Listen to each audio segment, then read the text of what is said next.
अस्पताल एक ऐसी जगह जहां हम यह सोच कर आते हैं कि यहाँ जिंदगी बचेगी, लेकिन कई बार यही जगह डर और मौत की शुरुआत बन जाती है।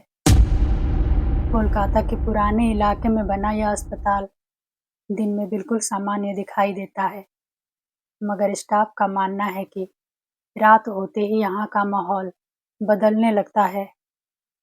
खासतौर पर अस्पताल का मुख्य गलियारा। यहाँ आधी रात के बाद अचानक ठंडी हवा चलने लगती है। कभी वहाँ से रोने की धीमी आवाज़ सुनाई देती है, तो कभी ऐसा लगता है जैसे किसी लड़की की परछाई गलियारे के आखिरी सिरे पर खड़ी हो। कहा जाता है इसी गलियारे में कुछ अस्पताल कर्मचारी अजीब हालत में मृत पाए गए थे।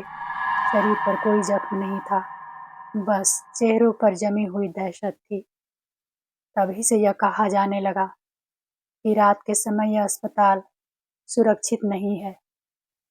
ऐसी ही एक रात नर्स अनाया, जिसने यह हॉस्पिटल हाल ही में ज्वाइन किया था, आईसीयू में एक पेशेंट को अटेंड कर रही थी। तभी अचानक उसे कॉरिडोर से किसी के रोने की आवाज़ सुनाई दी। अनाया को हैरानी हुई, इतनी रात को आखिर कौन रो रहा होगा। यही सोचकर वह आईसीयू से बाहर निकली और कॉरिडोर की तरफ देखने लगी। कॉरिडोर में रोने की आवाज़ साफ सुनाई दे रही थी, लेकिन वहाँ कोई दिखाई नहीं दे रहा था। यह सब उसे बहुत अजीब लगा। फिर भी वह उस आवाज़ की ओर धीरे धीरे आगे बढ़ने लगी। चलते चलते वह कॉरिडोर के आखिरी सिरे तक पहुँच गई, लेकिन पूरे कॉरिडोर में किसी इंसान का नामो निशान तक नहीं था। अनाया घबराने लगी थी, क्योंकि रोने की आवाज़ और तेज होती जा रही थी, लेकिन वहाँ कोई भी नहीं था। डर के मारे अनाया वापस आईसीयू की तरफ जाने लगी। लौटने के लिए जैसे ही उसने मुड़ना चाहा, उसे अपने पीछे किसी की मौजूदगी का एहसास हुआ। ऐसा लगा जैसे उसके ठीक पीछे कोई खड़ा हो। इससे पहले कि अनाया कुछ कर पाती, अचानक उस कॉरिडोर की लाइटें झपकने लगी और अगले ही सेकंड सब कुछ स्थिर हो गया। अब अनाया को साफ महसूस होने लगा कि यहाँ कुछ तो गड़बड़ है। रोने की आवाज़ और बढ़ती गई, और जैसे ही अनाया पीछे मुड़ी, उसने देखा एक लड़की जमीन पर दीवार की तरफ बैठी थी और रोते हुए दीवार को स्क्रैच कर रही थी। वह बार बार बस यही बोल रही थी, मेरे साथ बहुत बुरा हुआ। यह देख अनाया एकदम सुन्न पड़ गई, जैसे उसका शरीर जम गया हो।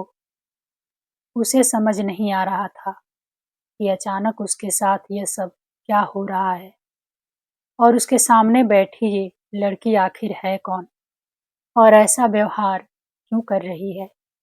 अनाया ने हिम्मत जुटाकर उस लड़की के करीब जाने का सोचा ही था कि तभी वह लड़की अनाया की तरफ मुड़ी। यह देखकर अनाया के होश उड़ गए। उस लड़की की आंखें अंधेरे में डूबी हुई थी, चेहरे पर कोई भाव नहीं थे और उसके कपड़े खून से रंगे थे। वह धीरे धीरे अनाया की तरफ बढ़ने लगी। कॉरिडोर की लाइटें दोबारा झपकने लगी।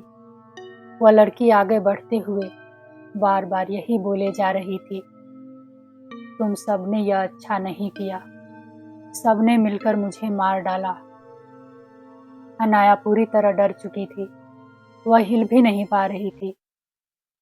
सामने से आ रही उस लड़की की आंखों में इतना गुस्सा था कि अनाया के दिमाग ने काम करना बंद कर दिया।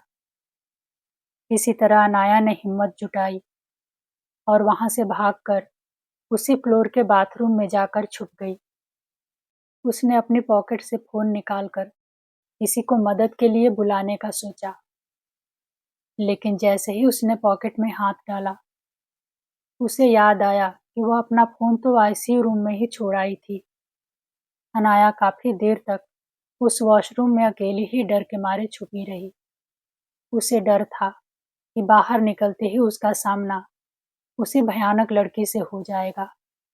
तभी अचानक वॉशरूम के दरवाजे पर जोर की खटखट हुई और फिर सब कुछ एकदम शांत हो गया। उसी पल अनाया की नज़र वॉशरूम में लगे बड़े से आईने पर गई। उस आईने में वह भयानक लड़की अनाया के ठीक पीछे खड़ी थी। घबराकर अनाया ने तुरंत पीछे मुड़कर देखा, लेकिन वहां कोई नहीं था।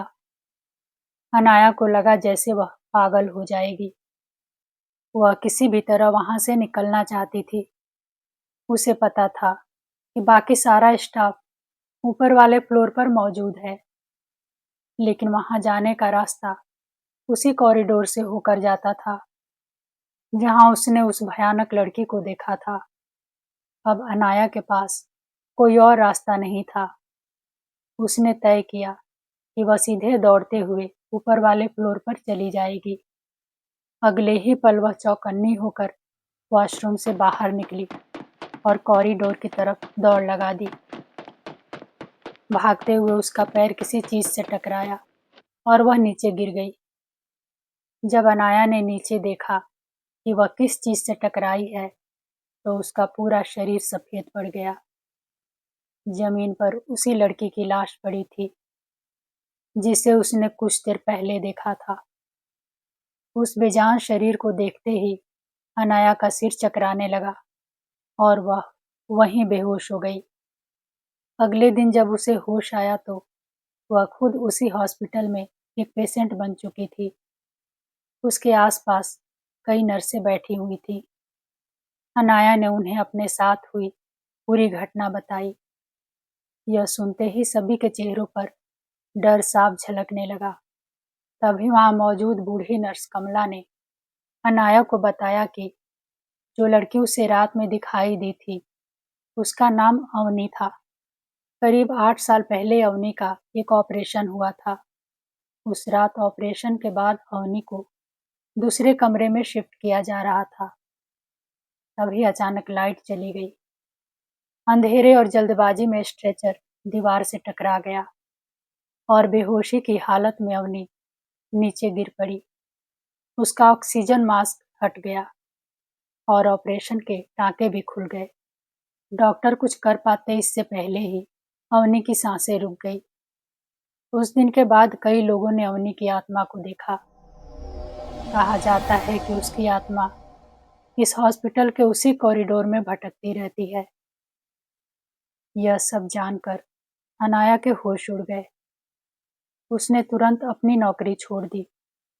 यहाँ तक कि उसने दूसरे हॉस्पिटल में भी नाइट शिफ्ट लेना बंद कर दिया।